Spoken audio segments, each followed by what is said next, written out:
Hi, I hope you're all having a good week. I just want to pull up a quick slideshow. There we go. This week we'll be reading a short passage from the Gospel of Matthew, and in fact, the next few weeks we'll be reading passages from the Gospel of Matthew.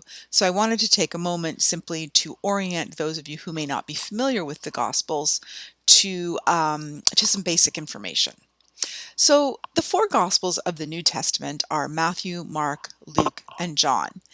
These Gospels, these collection of stories, tell the story of Jesus, his birth, his death, and the activities of his life. So things like the healing narratives and his ministry and teaching. The Gospel of Matthew focuses heavily on the teaching and ministry of Jesus. So the Gospel is really communicating this story that describes Jesus as a Jewish teacher or rabbi who is talking about matters related to God and faith and so on. Some scholars view Matthew as an expanded edition of Mark, the Gospel of Mark, and many believe that it was written after Mark, so that the author who wrote the Gospel of Matthew actually would have had access to a copy of the Gospel of Mark with him as he was writing his own collection of stories, essentially a reference tool. They also believe that the author of the Gospel of Matthew had access to an oral tradition, a collection of verbally shared, orally shared stories that shared messages and important information about the life, death, and birth of Jesus Christ. That oral tradition is called Q. You may hear it referred to as Q. And so the person who wrote the Gospel of Matthew would have had both of this information as they were writing their own stories. And that's why we actually sometimes see the same stories written in more than one gospel. The authors had access to a previous edition. So who wrote Matthew? We don't know. But we believe that the individual was a devout and educated Jewish Christian. And I use the term Jewish Christian because it's important to remember that this early Christian community, this early community of people who were deeply influenced by the life of the teachings of Jesus Christ and were trying to follow or live into his message, were very much a Jewish community.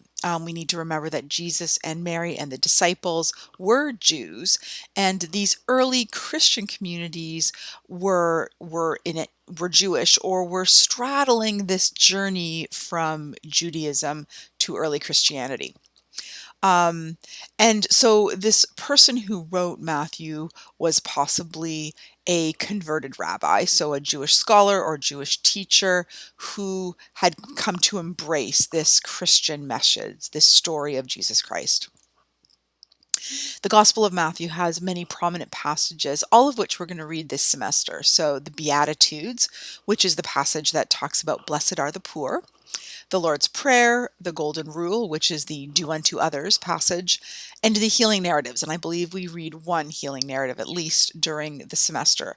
And the healing narratives are stories of Jesus Christ meeting people who were suffering from an illness or who had a disability, and he miraculously removes their illness or disability. And we'll talk a little bit about what those healing narratives teach us in terms of Jesus and his ministry. So finally, this week we're going to spend a bit of time talking about this one short passage in terms of our emerging understanding of citizenship and globalization. So Matthew 5:13 to 16. You are the salt of the earth. But if salt has lost its taste, how can its saltiness be restored? It is no longer good for anything, but is thrown out and trampled underfoot. You are the light of the world. A city built on a hill cannot be hid. No one, after lighting a lamp, puts it under the bushel basket, but in the lampstand, and it gives light to all in the house.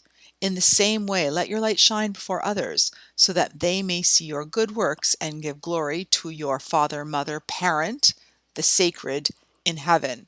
I'm using the NRSV, which is using masculine language, but I would encourage you to replace that language with terms that make sense for you.